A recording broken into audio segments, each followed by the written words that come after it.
ایک حدیث پاک ہے، لوگ بڑی اچھالتے ہیں، وہ کہتے ہیں دیکھو جی ایک آدمی آیا، منافق تھا وہ، نبی علیہ الصلوۃ والسلام کے پاس آیا، کلمہ پڑھا اوپر سے، کہنے لگا جی ہمارے علاقے میں کچھ قاری بھیجیں، کوئی عالم بھیجیں، وہ وہاں تبلیغ کرے، کافی لوگ مسلمان ہو جائیں گے۔ نبی علیہ السلام نے 70 قاری بھیجے، 70 قاری بھیجے، تو ان 70 قاریوں کو اس نے لے جا کر قتل کر دیا، قتل کر دیا۔ نبی پاک علیہ السلام کو بڑا دکھ ہوا۔ اتنی بات کر کے اب استدلال کیا کرتے ہیں، کہتے ہیں تم کہتے ہو نبی پاک علیہ السلام کو علم غیب تھا، اگر علم غیب تھا تو نبی علیہ السلام کو پتہ تھا کہ وہ قاریوں کو قتل کر دے گا، انہوں نے بھیجے کیوں؟ بھیجے ہی کیوں؟ ماننا پڑے گا علم غیب نہیں، اگر علم غیب ہوتا تو کیوں بھیجتے، اور اگر علم غیب تھا تو ان کے خون کا ذمہ دار کون ہے؟ لوگ اس حدیث سے استدلال کرتے ہیں، اس کا جواب قرآن سے دے رہا ہوں، جو مفہوم نکالتے ہیں، حالانکہ مفہوم یہ نہیں بنتا۔ اس کا ایک جواب تو یہ ہے، یہ نبی پاک کے علم کی دلیل ہے، میرے نبی نے چنے ہی وہ آدمی تھے جن کی موت کا وقت آ چکا تھا۔ لیکن قرآن سے اس تفسیر میں اس کا جواب بھی موجود ہے۔ اللہ فرماتا ہے وَيَقْتُلُونَ النَّبِيِّينَ بِغَيْرِ الْحَقِّ، اے بنی اسرائیل والو تم نے نبیوں کو بغیر حق کے قتل کیا۔ اللہ کو تو علم تھا نا، اس میں تو کسی کو اختلاف نہیں، اللہ کو تو علم ہے، اللہ کو پتا تھا کہ جب میں ان کی طرف نبی کو بھیجوں گا یہ قتل کر دیں گے، تو پھر اللہ نے کیوں بھیجا؟ اللہ نے بھی تو بھیجا۔ اب اللہ کو علم تھا، اور اللہ کے علم پر کسی کو اعتراض بھی نہیں، شک بھی نہیں۔ میرے نبی کے علم پر تو شک کرتے ہیں لوگ، اللہ کے علم پر تو نہیں کرتے۔ اب اللہ کو علم تھا یہ نبیوں کو قتل کر دیں گے، تو پھر اللہ نے کیوں بھیجا؟ جو جواب اس کا ہے وہی جواب اس حدیث پاک کا ہے۔ نبی پاک علیہ السلام نے اس لیے بھیج دیا تھا کہ قیامت کے دن یہ کہہ نہ سکے یا اللہ ہم نے تو تیرے نبی سے مانگے تھے قاری کے تبلیغ کریں، انہوں نے دیے نہیں۔ اتمام حجت کرنا تھا۔ دوسرا، میرے نبی کو پتہ تھا ان کو شہادت ملے گی، تو جو اللہ کے نبی کے صحابہ ہیں وہ شہادت کو سعادت سمجھتے تھے، وہ شہادت کو سعادت سمجھتے تھے، اس لیے بھیج دیے۔ اس لیے یہ حدیث پڑھ کر میرے نبی کے علم پر اعتراض کرنا یا یہ کہنا خون کا حقدار کون، کس کے ذمہ لگا، یہ بہت بڑی جسارت ہے۔ اگر یہی منطق چلانی ہے تو پھر ادھر قرآن ہے، اس پر کیا کہو گے؟ وَيَقْتُلُونَ النَّبِيِّينَ بِغَيْرِ الْحَقِّ، اللہ فرماتا اور یہ کیوں کرتے تھے ایسا؟ ذَلِكَ بِمَا عَصَوْا وَكَانُوا يَعْتَدُونَ، اس لیے کہ یہ نافرمان تھے اور حد سے گزرنے والے تھے۔ یہ نافرمان تھے اور حد سے گزرنے والے تھے، اس لیے انہوں نے یہ کام کیا۔ اور اس کے بعد اللہ فرماتا ہے ان الذین آمنوا، وہ لوگ جو ایمان لائے،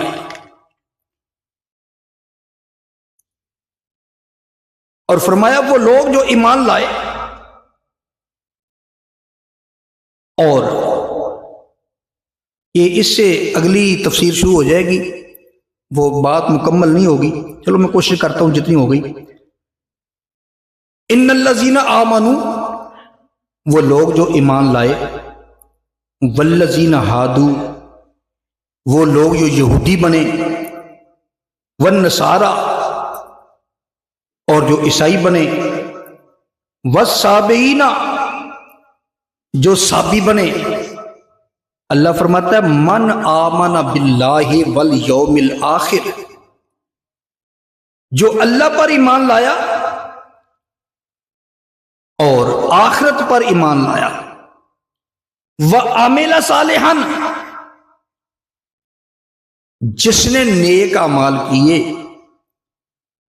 فلہم اجرہم عند ربہم، ان کا اجر ان کے رب کے پاس ہے، ولا خوف علیہم ولا هم يحزنون، اور جو آدمی ایمان لایا آخرت پر اور اللہ پر، اور اس نے نیک اعمال بھی کیے، اللہ فرماتا ہے اس کا اجر میرے پاس ہے، اور اس کو کوئی خوف بھی نہیں ہوگا، وہ غمگین بھی نہیں ہوگا۔ پھر ایک موقع ایسا بھی آیا، بنی اسرائیل والوں کو اللہ نے حکم دیا، یہ مانتے نہیں تھے۔ اللہ فرماتا وَإِذْ أَخَذْنَا مِيثَاقَكُمْ، اس وقت کو یاد کرو جب ہم نے تم سے پکا وعدہ پورا کرنے کے لیے کہا اور تم کر نہیں رہے تھے، پھر ہم نے کیا وَرَفَعْنَا فَوْقَكُمُ الطُّورَ، طور پہاڑ اٹھا کر اوپر ان کے اوپر کر دیا۔ مانتے ہو کہ تم پر پھینک دیا جائے؟ یہ ایسے دیکھ بھی رہے تھے اور نہیں یا اللہ معاف کر دے، ہم مانتے ہیں، یہ طور نیچے آ گیا ہمارے اوپر تو کیا پڑے گا۔ تو وَرَفَعْنَا فَوْقَكُمُ الطُّورَ، اللہ فرماتا ہے ہم نے ان پر طور پہاڑ کو بلند کیا اور کہا خُذُوا مَا آتَيْنَكُمْ بِقُوَّةٍ، پکڑو اس کو جو ہم نے تمہیں دیا ہے پوری مضبوطی کے ساتھ۔ وَاذْكُرُوا مَا فِيهِ لَعَلَّكُمْ تَتَّقُونَ، اور یاد رکھنا ان احکام کو جو اس میں درج ہیں تاکہ تم متقی بن جاؤ۔ اچھا، جب وہ طور پہاڑ ان پر بلند کر دیا گیا نا، یہ مان گئے، یا اللہ ٹھیک ہے جو تو کہتا ہے اور جو کہے گا ہم مانیں گے۔ اللہ فرماتا ہے جب وہ پہاڑ پھر اپنی جگہ پہ چلا گیا، وقت گزر گیا، ثم تولیتم من بعد ذالک، تم پھر مکر گئے، پھر گئے اپنے وعدے سے۔ فلولا فضل اللہ علیکم ورحمتہ لکنتم من الخاسرین، اگر تم پر اللہ کا فضل نہ ہوتا،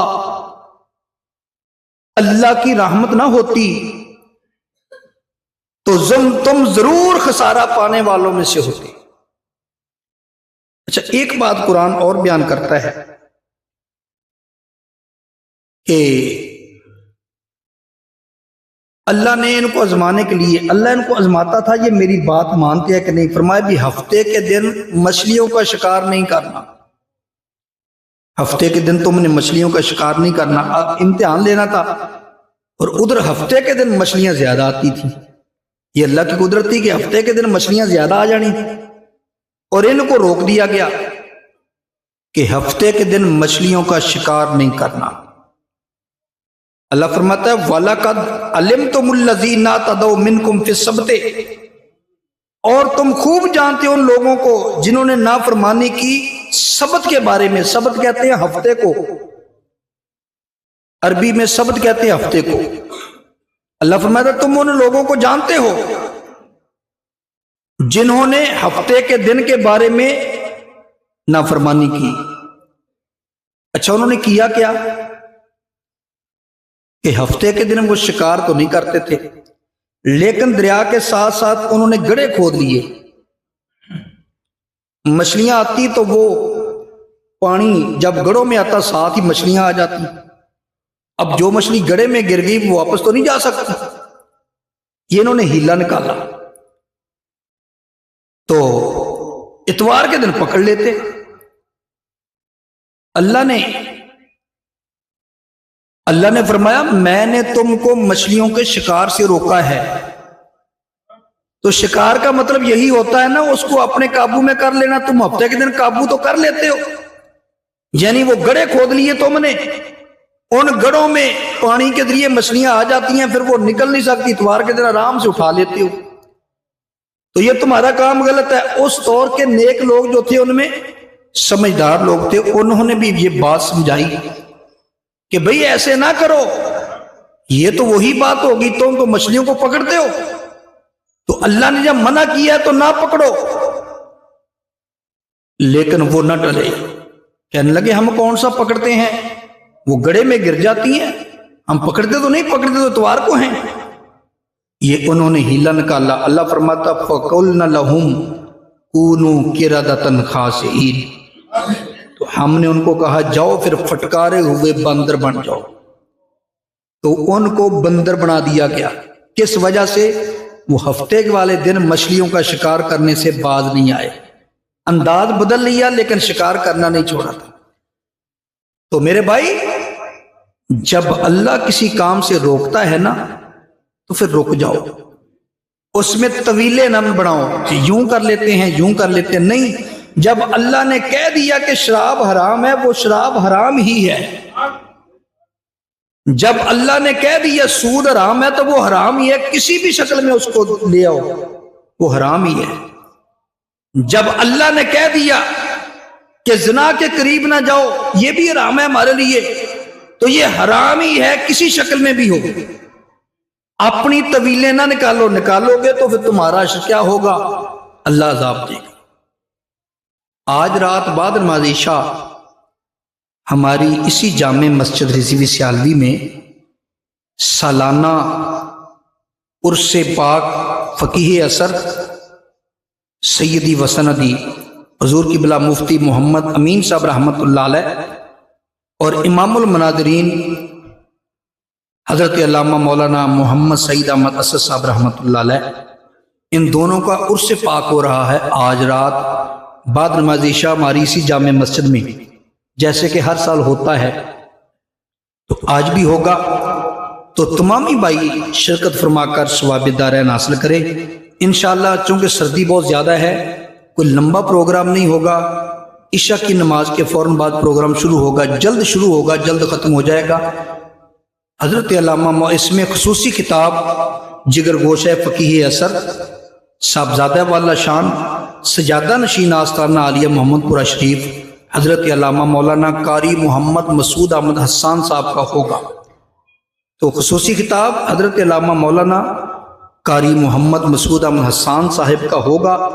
تمامی بھائی کوشش کریں عشاء کی نماز جہاں ادا کریں تو عشاء کے فوراً بعد انشاءاللہ پروگرام شروع ہو جائے گا اور جلد ختم ہو جائے گا۔